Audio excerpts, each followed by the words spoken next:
Yo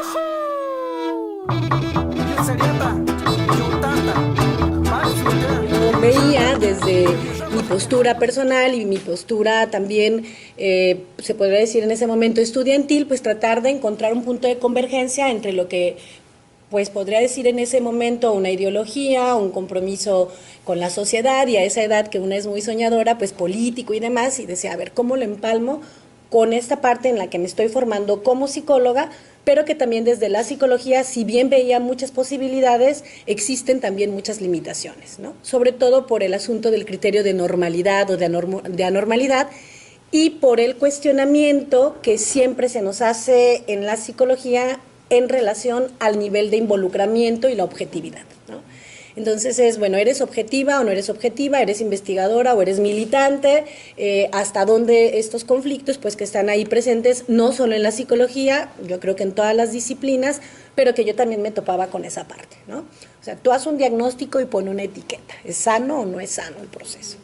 Y yo veía, sobre todo en Chiapas, que fue mi gran escuela, la escuela zapatista, y no me refiero al proceso de la escuelita de los últimos años, sino pues estar en las comunidades, este asunto de que mucho conocimiento y muchas formas dominantes o hegemónicas de entender pues las disciplinas, de entender la ciencia, de entender la academia, de entender incluso la política, pues se desquebrajaban, ¿no?, en la realidad ya en las comunidades, ¿no? Entonces yo decía, pues no puedo aplicar un test de inteligencia para un niño o para una niña que no tiene un contexto igual al de un niño de la ciudad, y sobre todo un test que a lo mejor se desarrolló en Europa, en España, en Estados Unidos, viene por ejemplo a Ciudad de México, a Guadalajara o a las grandes ciudades y medio se adapta, pero yo me lo llevo a un contexto indígena y entonces ahí el niño o la niña me va a salir o superdotado o con retraso mental porque sus habilidades son otras, ¿no? Y así, pues como que se va dando esta ruptura un tanto epistémica también, pero sobre todo disciplinar, ¿no? Entonces, bueno, ahí se va construyendo como esta parte. Y me empecé a topar con un fenómeno que en ese momento todavía, les estoy hablando del 2000, por ejemplo, no se hablaba tanto de los movimientos socioambientales, que si bien ya había bastantes movimientos, ¿no?, sobre todo se identificaban más como ecologistas, ¿no?, pero un proceso invisibilizado de despojo, de violencia, que si bien no son las formas tradicionales de violencia, donde podemos contar un número de muertos, muertas, desaparecidos, etcétera, sí veía otras formas de violencia y de despojo ahí vigentes que no podía yo contar o que no podía revisar o evidenciar con una prueba psicológica o con un test psicológico, ¿no? Y ahí fue donde empecé como a construir esta parte de entender el proceso que yo le he llamado la dimensión psicosocial del despojo.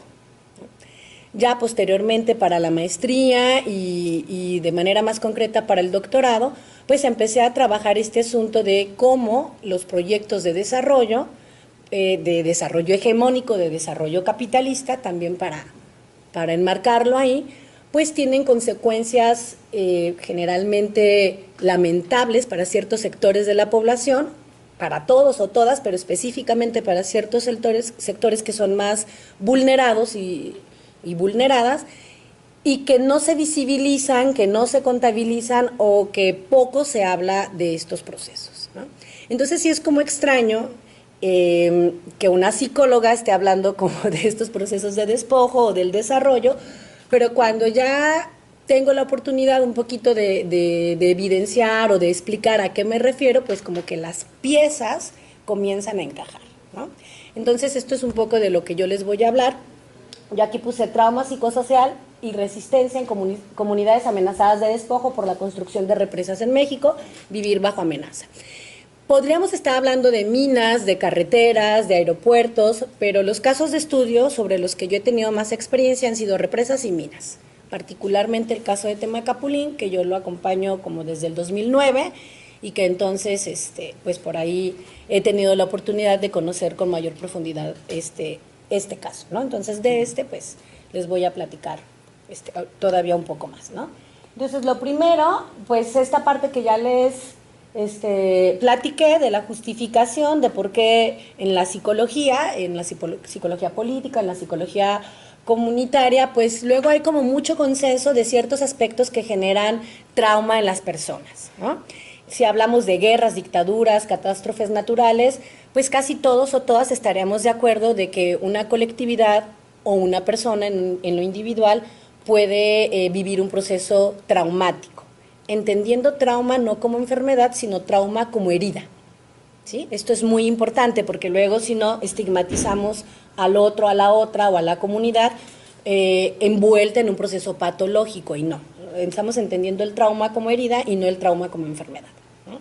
Aunque coloquialmente o comúnmente utilizamos de manera errónea de está traumado o traumada para decir que la otra persona es anormal o está enferma, es peyorativo generalmente esta connotación, pero no me refiero a esa parte, sino al trauma como herida, y cuando hablo de trauma psicosocial, pues es un proceso colectivo además, ¿no?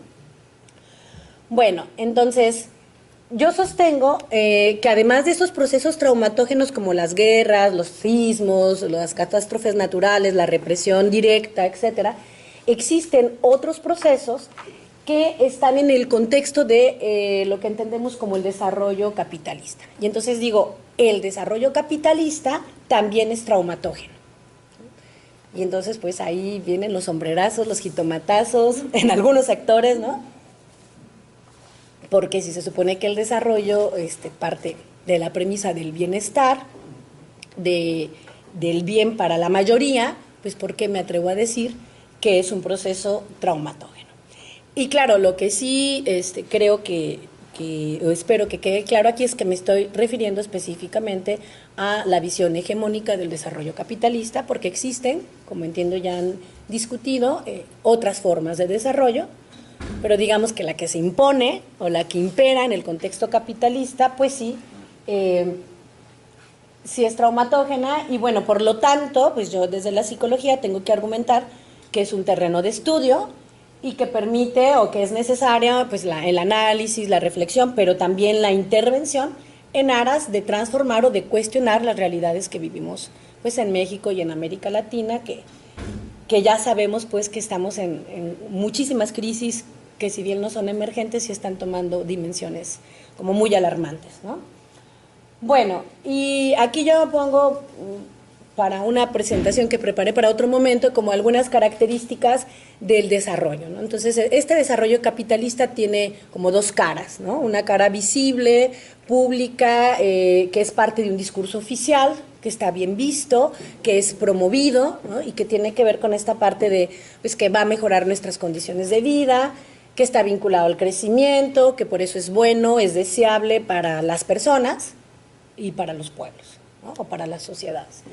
Que está orientado a la acumulación de bienes económicos, pues lo que ya saben, ¿no? Carreteras, líneas de ferrocarril, puertos, aeropuertos, hospitales, ¿no? ¿Trenes Maya también? ¿Mande? ¿Trenes Maya? Trenes Maya, sí, sí. Pues que se crean empleos, que se aprovechan los recursos naturales, ahí no son bienes, son recursos naturales y nosotros y nosotras somos recursos humanos, ¿no? O sea, hay esta visión, pues, que es como la que se nos pone a todos y a todas en la mesa, de esto es desarrollo, esto es deseable, y además también, desde mi perspectiva, tiene una visión un tanto lineal, sumativa, ascendente, de un punto al que tenemos que llegar, ¿no? Y por ahí decía Eduardo Galeano, no es lo mismo un enano a un niño, ¿no? Cuando nos hablan de crecimiento y de desarrollo y estas críticas que bien podemos hacer. Bueno, y la otra cara, la cara, si lo podemos poner en términos muy concretos, como negativa, pues ya implica el despojo de territorios, depredación de la naturaleza, devastación ecológica, degradación del paisaje, y yo creo que algunas de las discusiones que a lo mejor ya se han puesto aquí sobre la mesa, ¿sí? Donde pues también hay desplazamiento de seres humanos, de otros seres vivos, que luego tampoco entran en la lista de los daños, porque pues si no son humanos, pues para qué los contamos, ¿verdad? Son recursos y fueron creados para que los explotemos, ¿no? Y bueno, dejan en segundo plano el desarrollo social, el desarrollo individual, el desarrollo comunitario, del intelecto, de las sensibilidades, de las virtudes, en los términos que lo querramos poner, pues hay otras formas de desarrollo que no están incluidas en esta visión hegemónica. En cualquier momento me pueden interrumpir, ¿eh? Así que luego me voy como taravilla. Bueno, esto también lo voy a obviar un poco, lo que es el asunto de la infraestructura para el desarrollo, pues tenemos la construcción de grandes obras, mientras más grande, más bueno, más benéfico, ¿no? Mayores beneficios, mayores ventajas y bueno. La otra parte pues implica el despojo de territorios y de personas desplazadas, con consecuencias psicosociales negativas sobre las personas despojadas de sus territorios y o desplazadas. Ya aquí sí hablo específicamente de persona, porque si me voy a otros seres, pues desde la psicología ya queda un poquito descontextualizado, ¿no? Pero bien podríamos hacer el análisis incluso de fauna desplazada y que en otros lugares pues tiene complicaciones para sobrevivir, ¿no? Porque pues hay otras condiciones. Y bueno, mi aporte es que también hay graves consecuencias negativas a nivel psicosocial sobre las personas y comunidades que están amenazadas de despojo y o desplazamiento forzado. Y aquí viene algo muy importante, porque yo me encontraba estudios desde la antropología, sobre todo, y desde otras disciplinas, que hablan de los procesos de desplazamiento forzado, de la migración forzada, ¿no?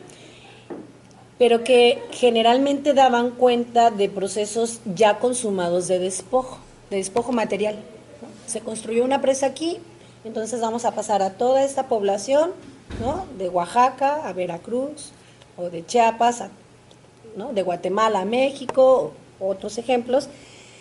Y entonces, cuando yo me topaba con casos, por ejemplo, como con las comunidades zapatistas, que algunas, si bien tienen procesos de desplazamiento forzado, también otras no, se quedan en sus lugares y hay amenaza de despojo, y sobre todo con el caso de Temacapulín, donde después de 13 años siguen ahí, sin embargo, hay un proceso de amenaza latente y permanente, pues es cuando empiezo a trabajar este asunto de la amenaza de despojo.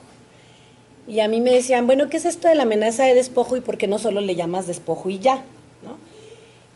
Y yo argumentaba que me refiero a la amenaza de despojo porque de repente cuando yo utilizaba solo la idea de despojo me decían, pues todavía no les han quitado su comunidad, la gente ahí está, ¿no?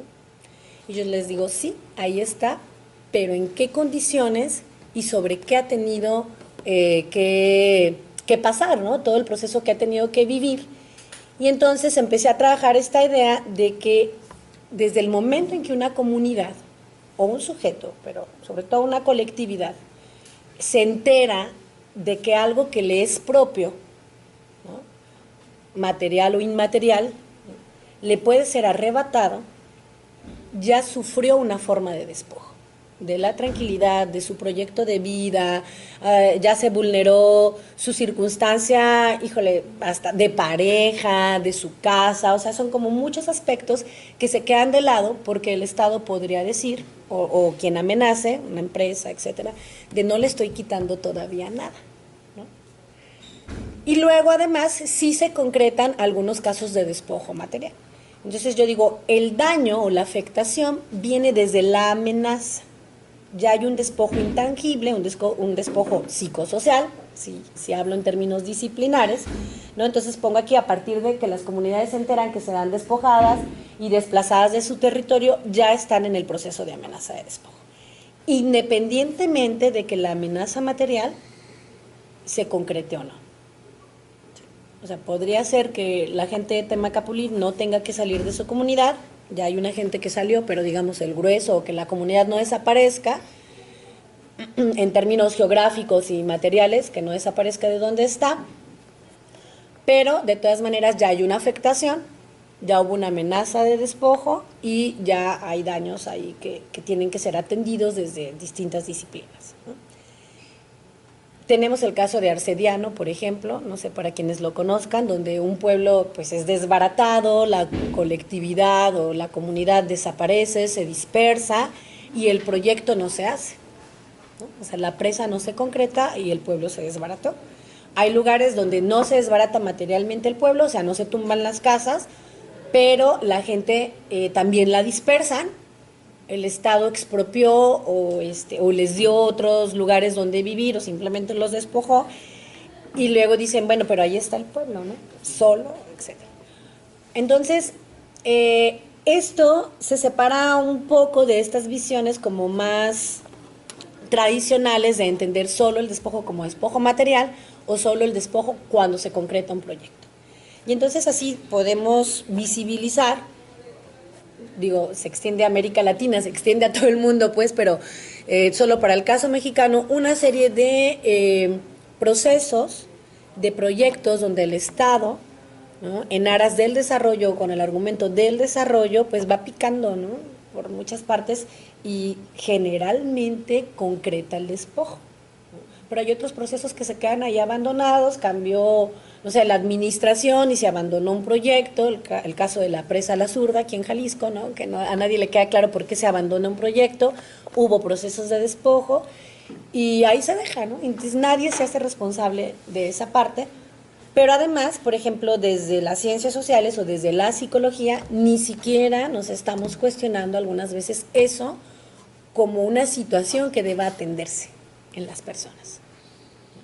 Y eso es a veces el problema, ¿no? No lo vemos como algo a transformar, entonces no nos interesa, no lo atendemos, no nos formamos, y cuando tenemos las realidades con todas las consecuencias ahí, pues somos poco pertinentes disciplinarmente hablando porque no sabemos qué hacer, porque mientras no sea un asesinato, que si bien no quiero decir que no sea grave, pero digamos como estas formas más tangibles de entender la violencia, de entender el despojo, pues entonces no nos capacitamos, no lo vemos. Si simplemente con procesos tan devastadores como los y las desaparecidas, la migración, etcétera, no estamos a la altura, menos para otros procesos que son de desgaste, continuos y generalmente de largo plazo, ¿no? Luego nos gana lo urgente y no lo importante, ¿no? Entonces, por ahí pues va como lo que yo he estado trabajando. Bueno, esto ya lo expliqué, pues las comunidades tienen un peligro latente con sus formas de vida y de reproducción social a partir de estas amenazas de despojo. Y bueno, el Estado, las transnacionales o quien ejerza la amenaza, pues es el agente.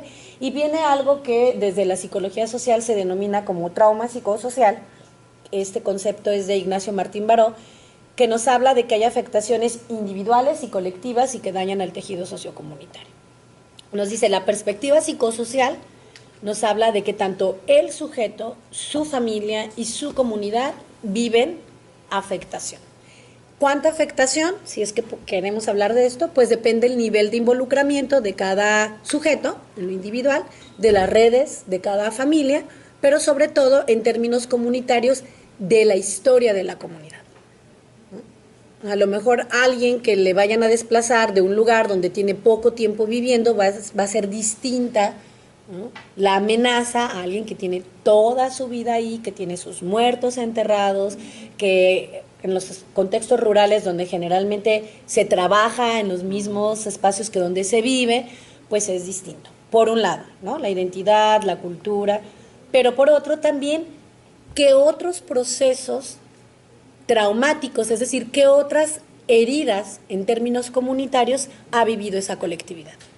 ¿Soy clara con esto? O sea, si es un grupo muy golpeado, que históricamente ha sido muy vulnerado, ¿no?, pues también tiene ciertos mecanismos, una de dos, o le va muy mal y está desarticulado, o ya tiene redes y ya ha vivido estos procesos donde sabe organizarse, hay cierta tradición de resistencia o de resiliencia, de adaptación para vivir estas amenazas. ¿Sí? Entonces, yo para la tesis doctoral quería estudiar 7 casos, pude 2, ¿no? Porque, híjole, no, pues yo estaba muy emocionada, pero tenía que viajar de Guerrero a distintas partes. Finalmente trabajé con 2 casos, que uno tiene que ver con la amenaza de despojo, lo llamé yo, por el proyecto del Zapotillo, y el otro por el proyecto de Las Cruces, en Nayarit, con la comunidad de Presidio de los Reyes. Y lo que hice fue ver si en el contexto, digamos, campesino, alteño, de Temacapulín, con la presa del Zapotillo, pero con una amenaza similar en un contexto indígena, ¿sí?, Cora o Nayeri, de Presidio de los Reyes, pues cómo respondían ante esta amenaza y si los procesos del trauma psicosocial eran similares o no. Y bueno, ahí lo que, digamos, marcó como los puntos de convergencia y los puntos de diferencia tenía que ver con la historia de las comunidades, ¿no? O sea, las comunidades coras tienen una tradición distinta de resistencia, ¿no? De resistencia desde a la conversión, ¿no? Al catolicismo, etcétera, y están acostumbrados a ciertos procesos de desplazamiento, aunque sean en la misma zona. Y en relación a Temacapulín, una comunidad de 300 habitantes, ¿no?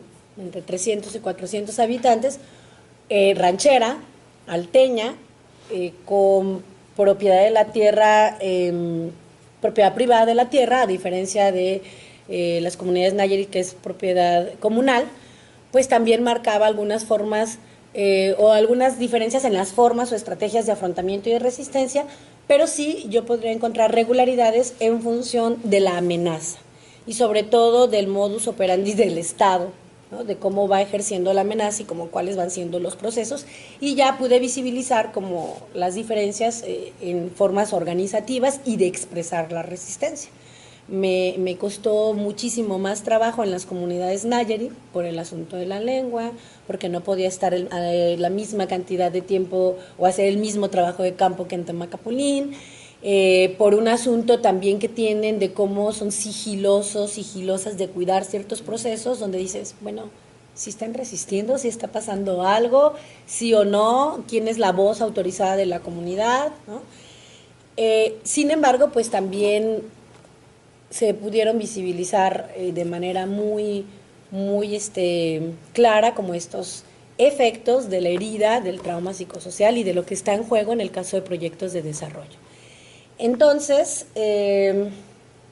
pues a lo mejor, esta parte también ya la expliqué, pero a lo mejor les interesaría leer, ¿no? O que les compartiera algunos ejemplos de lo que, acá está. Yo hice un pequeño escrito alguna vez, en el 2017 fue pero lo vengo siguiendo como desde el 2009, sobre lo que implica, lo que son los impactos psicosociales del proceso de amenaza. Entonces, bueno, aquí es una parte en la que estoy hablando como del proceso del impacto de la noticia, del riesgo del desplazamiento forzado. Se los puedo dejar un poco para que se entienda, porque esta es una visión mucho más sintética, son 3 cuartillas, como todo ya la parte de los conceptos, pero hay otro que tiene que ver con testimonios,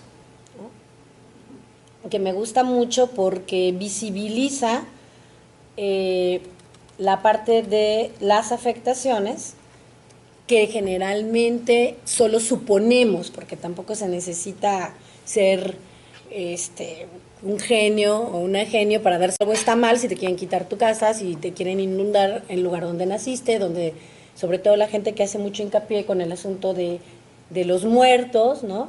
Les es inconcebible que sus muertos estén bajo el agua, ¿no? Culturalmente es muy, muy relevante. Y bueno, yo separo por categorías de análisis, que tiene que ver con la parte individual o con la parte colectiva, ¿no? En la parte individual, pues podemos encontrar desgaste, tristeza, a veces depresión, ¿no? También otros procesos no tan negativos como autogestión, empoderamiento, ¿no? Ya hago un análisis ahí un poco más fino, pero en la parte del tejido comunitario, que es como en la que yo he puesto más foco, viene algo que es la polarización entre los mismos individuos de la colectividad, ¿no? O sea, aunque no querramos la presa, aunque no queremos que se inunde el pueblo, las formas en las que yo creo que se debería de defender o las estrategias son distintas a las que pueden creer los demás. Y si tenemos por otro lado que el Estado muchas veces manejando doble, triple discurso, pues eso genera un cisma muy importante al interno de las comunidades, ¿no? Un Twitter de Aristóteles que diga que no los va a inundar, y entonces hay gente que dice, no, pero con el Estado no podemos confiar, ya Emilio González Márquez nos dijo lo mismo y autorizó el proyecto, ¿no? O le dio visto bueno al proyecto, entonces no hay que dialogar. Y otra gente dice, no, hay que dialogar porque a lo mejor es la posibilidad después de 6, 7, 8 años de que se acabe el conflicto y que cerremos este asunto. Y eso polariza. Y polariza no solo en términos comunitarios, pensemos en una comunidad entre 300 y 400 habitantes, están emparentados. Entonces es el suegro, es la cuñada, es el compadre, o sea, eso en la vida de las personas tiene muchas implicaciones. En el 2010 me tocó participar en el primer peritaje de afectación psicosocial por proyectos, bueno, no se le llamó por proyectos de desarrollo, sino por posible desplazamiento forzado en Temacapulín, a cargo del doctor Jorge Gutiérrez. Y fue la primera vez que en México se hizo un peritaje de afectación psicosocial, o sea, fue la primera vez que los abogados pidieron a un juez que se tomara como prueba, ¿no? Guadalupe y Claudia pidieron esto, que se tomara como prueba la afectación a las personas por el posible desplazamiento. Todavía no hablaba yo de amenaza de despojo, sino era el posible desplazamiento, ¿no? También eso me dio pie como a enriquecer el proceso, porque decía, bueno, y si no se van, de todas maneras los están afectando. Yo ya tenía testimonios donde ya había algo que ya se había jodido, pues, ¿no? Y que también en términos incluso políticos y jurídicos tenemos que hablar de reparación del daño por parte del Estado, ¿no? Entonces, cuando se hace este primer peritaje, no había otro precedente aquí en México, pues se pudieron visibilizar y además un juez lo tomó en cuenta para otorgar ciertos amparos y suspensión de la obra, pues ya permitió entender hasta dónde hay una parte que se está dañando, pero también los alcances, ¿no?, que tienen estos proyectos cuando no sabemos si se van a lavar las manos, si ya se gastaron miles y miles de millones de pesos en ese proyecto, pero que ya está causando una ruptura, una polarización, y que nadie se está haciendo responsable de eso, ¿no? Y todo en nombre del desarrollo, o en aras del desarrollo. Entonces, bueno, aquí hay algunos ejemplos de tristeza y angustia, donde la persona entrevistada pues está diciendo que le da mucha tristeza que lo quieran sacar de su pueblo, de su casa, que está todo el tiempo pensando, aquí se mortifica, pura mortificación, dice, ¿no? Y ahí está haciendo bilis, y a llore y llore de tristeza, ¿no? Entonces, alguien diría, pero pues qué exagerado, qué exagerada, porque no le han quitado nada todavía. Sigue viviendo en su casa. En el contexto del peritaje, un funcionario dijo, eso de la afectación psicológica no es real, porque cuántas veces nos cambiamos de casa y no por eso me traumo, y no por eso me da angustia. Yo me he cambiado de casa muchas veces en la ciudad. Por ahí alguien le dijo, con razón está tan amargado, ¿no? Pero el asunto es eso, que tenemos una visión hegemónica de todos los procesos. Como yo vivo y como a mí me va, pienso que le va a todos los demás y a todas las demás. Entonces, aquí en la ciudad es muy común que nos tengamos que desplazar más de una hora para llegar a la escuela, para llegar al trabajo, y que incluso todavía hay gente que convive con su barrio y con sus vecinos, pero cada vez se va perdiendo más, ¿no? Vives en un lugar, rentas una casa y a lo mejor no sabes ni cómo se llama el vecino, o solo del de al lado y cuando mucho. Pero en los contextos rurales, pues ahí vivimos, ahí se reproduce la vida, de ahí comemos, ¿no? Entonces, por ejemplo, Emilio, en el caso de Temaca, les prometió unas casas muy chingonas, así dice el audio que tiene la comunidad, algo así como de muy, muy chingonas, de 6 por 20, y les decía que pues, las de aquí de la ciudad son de 3 por 15, ¿no? De 5 por 15. Entonces la gente le dice, ¿y dónde vamos a sembrar? Porque donde nos quieres mover, Talicoyunque, la etimología de la palabra es piedra dura y hay cantera. Y dijo, no, pero ya existe la hidroponía, ya hay azoteas verdes, que no saben. Ahí iban a montar su tractor y sus animales, ¿no? Bueno, y aquí hay otras que puse acá para ir cerrando, sobre frustración y coraje también. Les puedo dejar también este documento un poco para a quien le interese, ¿no? Pues todo el enojo, toda la frustración que van sintiendo las personas ante funcionarios que parecen no tener, además de la menor sensibilidad, pues como que no tener mucha inteligencia a veces por el tipo de respuestas que dan. Yo no creo que no la tengan, creo que es parte de la estrategia, ¿no? O sea, minimizo el daño, ¿no? No tengo que hacer una licitación para eso, no tengo que indemnizar a nadie, ¿no? Si se hace el proyecto ya gané, y si no, no pasa nada, también gané porque ya negocié, ¿no? Y bueno, pues aquí están textuales de lo que nos va contando la gente. Incertidumbre y miedo. En el otro articulito que les abrí, el de las 3 cuartillas, por ejemplo, pues, está documentado como en algunos años la cantidad de decesos aumenta hasta 700% y está vinculado a la construcción del nuevo centro de población en Temacapulín, donde los querían desplazar. O sea, máquinas 24 horas del día. Y entonces algunos adultos mayores ya con ciertos procesos o diabéticos o con hipertensión o con depresión, pues se aceleran las defunciones y claro, como era hipertenso, pues tú no puedes comprobar que hay una parte ahí psicosocial que se está afectando por un proyecto de desarrollo. Entonces es muy, muy difícil luego evidenciar en un solo lenguaje, ¿no? Como en un solo lenguaje esta afectación. Claro, si nos movemos de ese lenguaje, pues entonces sí hay mucha forma de vincular.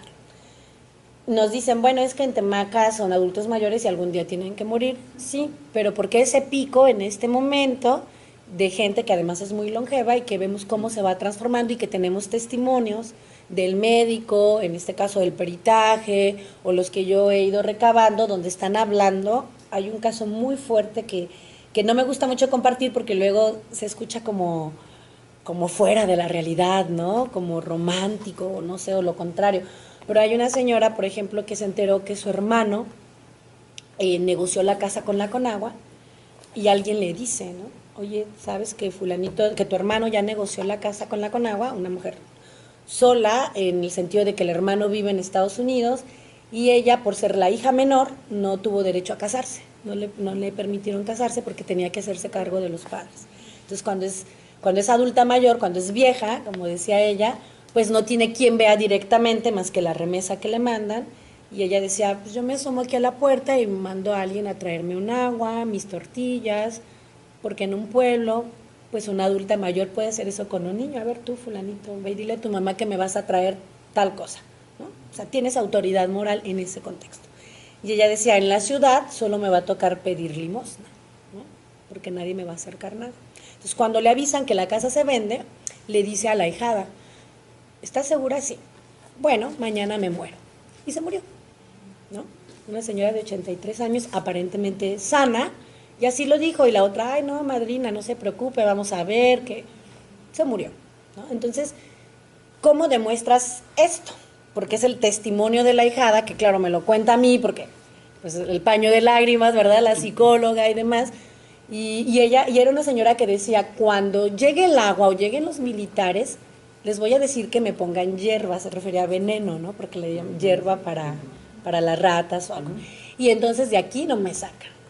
Entonces, claro, cuando me cuentan la otra parte de la historia de mi hermano vendió y traicionó, mañana me muero, ¿no? Porque entonces para ella, quien veía era el hermano, entonces si el hermano había hecho esta negociación con el Estado. Otra historia es en qué condiciones el hermano negocia. Autoridades de la Conagua fueron a visitarlo hasta Estados Unidos, ¿no? Hasta su casa en Estados Unidos. Imagínense el Estado invirtiendo en ir a visitar a una persona, o sea, el nivel de intimidación que llegaron autoridades mexicanas a tu casa en Estados Unidos para ofrecerte por las buenas vender tu casa.